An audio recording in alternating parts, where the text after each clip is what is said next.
Atlanta became a city in the early 1800s. That's when it really became popular, and it became popularly known as Terminus because it's where all the train tracks ended. It was a huge railroad town. Post-Civil War was a turning point in America, and I believe especially in places such as Birmingham, Alabama, and Atlanta specifically, because, well, politicians, the general public, were faced with this decision of, since everything was burned down for the most part, a lot of things were burned down, they were faced with the decision of, do we rebuild, do we start fresh, or do we just fill the holes? And for Atlanta, it meant that they were just going to take advantage of this fragile situation and just start completely over.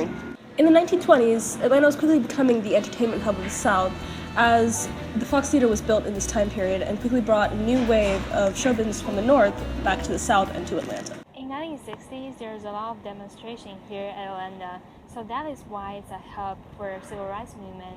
And also Martin Luther King is also from Atlanta, and a lot of the civil rights movement and King's events has a huge impact on Atlanta, and that is why Atlanta is a city that never gives up. In the 1970s, Southern Bell, now AT&T, was attempting to destroy the Fox Theater in an attempt to build their headquarters on top of it. But, however, in an upswelling of activism from the city, the residents came together to protest this destruction, and eventually Southern Bell gave in and had to move their headquarters to next to the building without destroying the Fox Theater.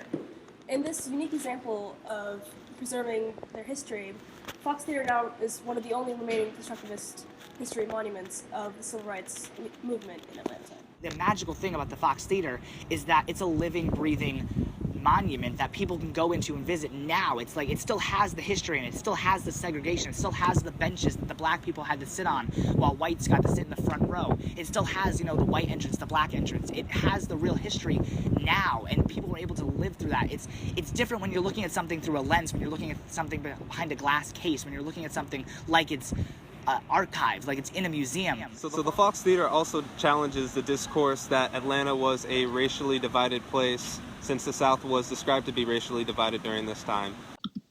Last Sunday, we paid a visit to the Fox Theater, and through the visit, we had a better understanding of how the Fox Theater embodies the collective memory and the collective identity of Atlanta in the modern society. Firstly, the Fox Theater was built while the Atlanta city was rebuilt during 1920 in the Reconstruction. As mentioned before, so the city was burned down to the ground and the new buildings were rising up to form the identity of Atlanta. Atlanta was given the name of Phoenix City because of this experience. The Fox Theater rise up along the entire city and saw how the city was developed and prosper. It also eyewitnessed how the city has suffered from racial segregation. It is one of the oldest buildings in Atlanta, and that is why it is so involved in people's lives for many generations.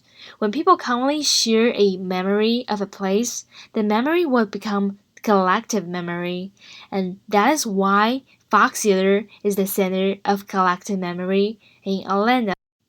Secondly, the Fox Theater still serves the same old function that it once served. It's entertainment. When the Fox Theater was first built, people went there for the popular shows that they want to see at that time. And the most amazing part is that a century has passed and its function hasn't changed at all. It is still the living and working theater that people can just go inside to see popular performance.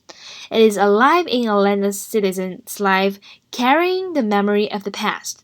Atlanta was the entertainment hub, and the Fox Theater is a perfect evidence to demonstrate the entertainment prosperity of the city as the collective identity that's shared by all citizens throughout generations.